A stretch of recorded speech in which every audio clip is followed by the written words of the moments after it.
আমি হাদিস বলতেছি। আল্লাহ রসুল দাঁড়ায়া পেশাব করারও বৈধতা দিয়েছেন। বালা কাইমান, দাঁড়ায়া পেশাব করছেন, কিন্তু ক্ষেত্র দেখাইছেন। এই ক্ষেত্রে এই অবস্থায় তুমি দাঁড়ায়া করতে পারবে, কিন্তু তুমি প্যান্ট পরে সবসময় দাঁড়ায়া করবে এরকম না, তাতে তোমার ক্ষতি হবে। ক্ষেত্র আসলে করতে পারবে, অনুমতি আছে, ক্ষেত্র আসলে করতে পারবে। তো যেটা বুঝাইতেছিলাম মেরে দোস্ত, আজকে আমরা বিপর্যয়ের শিকার এই জন্য, শারীরিকভাবে বলেন, ব্যক্তিগতভাবে বলেন, পারিবারিকভাবে বলেন, সংসারগত বলেন, সর্ব জায়গায় আমরা বিপর্যয়ের শিকার। আমরা এই কথা মানতে রাজি না যে এই মেশিনটা বানানেওয়ালা আল্লাহ, আল্লাহ বানাইছেন।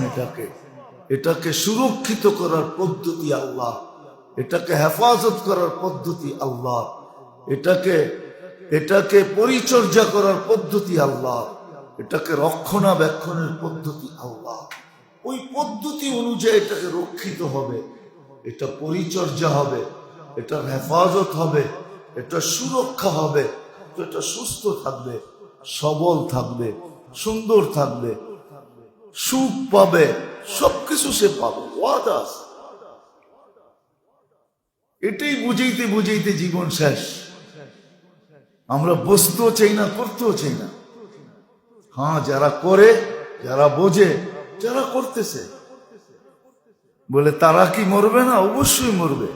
মানুষ কারণ নিয়েই মরবে, কারণ ছাড়া মরবে না। আবার কারণ কেন দিছেন এটাও জানায় দিছেন, যে কখনো কখনো কারণ আসবে, অসুস্থতা আসবে, আসবে আসবে, অবস্থা আসবে, বিপদ আসবে, আপদ আসবে। কিন্তু যেই বিপদ, যেই আপদ, যেই অসুস্থতা মানুষকে আল্লাহর কাছে বলে, আল্লাহর কাছে, তাহলে বোঝা গেল এটা তাকে কাছের থেকে কাছে করার জন্য আসছে। এক সময় হয় ঘুড়িতে সুতা ছাড়তে থাকে, ঠিক না? কি সুতা ছাড়ে কেন? উপরে উঠানোর জন্য, ঠিক না? আবার আরেক সময় দেখা যায়, এক বেলা দেখা যায় সুতা টানতে থাকে। এটা কেন? গুড়িকে নামানোর জন্য, ঠিক না? তো দেখা যাবে বিপদ আপদ যে আসবে না এরকম না, আসবে, কিন্তু এটা হলো উপরে উঠানোর জন্য, কাছের থেকে কাছে করার। যে বিপদ মানুষকে আল্লাহ স্মরণ করায়, ওটা আসলে বিপদ না, ওটা আল্লাহকে কাছে করার জন্য।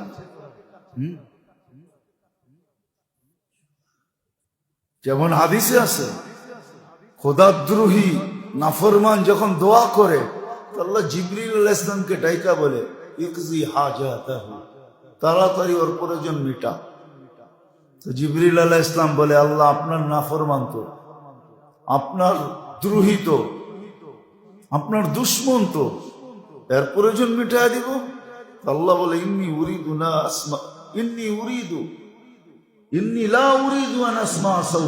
আমি ওর আওয়াজ শুনতে চাই না, আওয়াজ ভালো লাগে না, বন্ধ কর।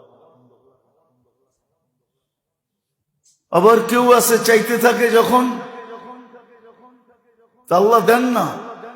জিবরিল আলাইহিস সালাম নিজে আয়েশা বলে, আল্লাহ চাইতেছে, আপনার বন্ধু তো, লিস্টিতে তো দেখি আপনার বন্ধু, দিয়া দিব, প্রয়োজন মেটাইয়া দিব। আল্লাহ কালা তুকরি হাজাতাহু, প্রয়োজন মেটাইস না। আল্লাহ আপনার বন্ধু তো, কাইন্নী উরিদু আন আসমা সাউতাহু, ওর আওয়াজটা ভালো লাগে, আওয়াজ শুনতে চায়, দিলে বন্ধ হয়ে যাবে। আওয়াজ ভালো লাগে, এই জন্য দিস না। আওয়াজ ভালো লাগে, দিস না, দিলি আওয়াজ বন্ধ হয়ে যাবে। সিস্টেম এরকমই। আমরা বুঝাইতে চেষ্টা করতেছি। আমল আল্লাহ আমাদেরকে এই জন্য দিছিলেন যে শুধু আমি দেহগত বলে সুরক্ষিত না, ওটা তো আছে, আছে। হায় হায়, মুসলমান জানে না কত জিনিসের ভিতরে যে সুস্থতা আছে, এটা জানে না, জানিও না, মানিও না। সুস্থতা আছে,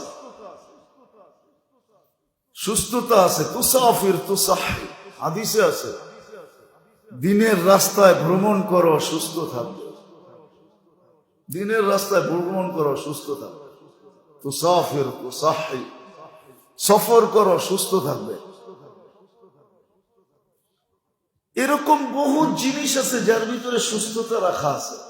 আল্লাহ সুস্থতা রেখে দিয়েছে, আমাদের প্রত্যেকটা জিনিসের ভিতরে রাখা আছে, প্রত্যেকটা জিনিসের ভিতরে রাখা আছে।